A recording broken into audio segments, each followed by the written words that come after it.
What's up, guys? Theo here, doing a breakdown for Jim Miller versus Gabriel Benitez. This is going to be a pretty quick video because I don't really have too many thoughts about this fight. I don't really have a super strong read on it or anything like that, and I don't have many original takes or thoughts to share that probably haven't been shared elsewhere.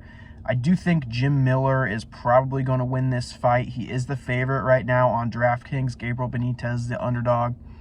And I just like more of what I've seen from Jim Miller lately. I mean, the guy is very old, but he's been having great performances. He did knock out a total can in his last performance in the UFC, so a lot of people are maybe overestimating his abilities based on that because he just knocked out this dude that had no striking defense whatsoever. I looked into that guy. That guy ended up being terrible in all the footage I looked at about him, so I don't rate that very highly. What I do rate a little more highly is Jim Miller's performance against Alexander Hernandez before that, in which, I mean, he's fought a younger dude who was in his prime, who is pretty explosive at Alexander Hernandez. Alexander Hernandez is obviously not some world beater or anything, but it's pretty impressive when a dude like Jim Miller, who's been fighting since literally UFC 100, can go in and have a competitive performance against a guy that's probably, I mean, I think Alexander Hernandez is probably 10 years younger than Jim Miller was.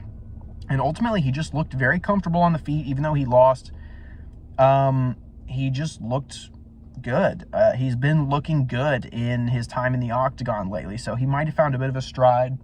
I'm not one to really try to fade fighters that are aging because I just have never seen any success from anybody doing that. I feel like every time somebody tries to bet against a fighter thinking they're over the hill and they've fallen off a cliff, unless it's extremely obvious, something like Tony Ferguson, where, like, I mean, anybody watching it can tell that he's shot. With someone like Jim Miller, who's older and has had a lot of fights, we don't really see evidence of him slipping in his performances. We don't see reasons to think that he's just going to show up and look absolutely terrible. So I'm not one to buy into this argument of one of these days he's going to fall off a cliff. I don't try to predict when that will happen until I actually physically see it with my own eyes, because that's a good way to just throw money in the trash. Trying to bet against old dudes because you think that they're done and you think they're just going to show up and look like shit. Don't bet out of fear, guys. Don't make bets out of fear like that. When I watch Gabriel Benitez fight, I'm just not seeing anything super exceptional from him. I'm not seeing it as like a bad stylistic matchup for Jim Miller. He's not really extremely skilled in like one place that will give him any advantages over Jim Miller. He's also old and he's also at the end of his career and he doesn't have a great resume.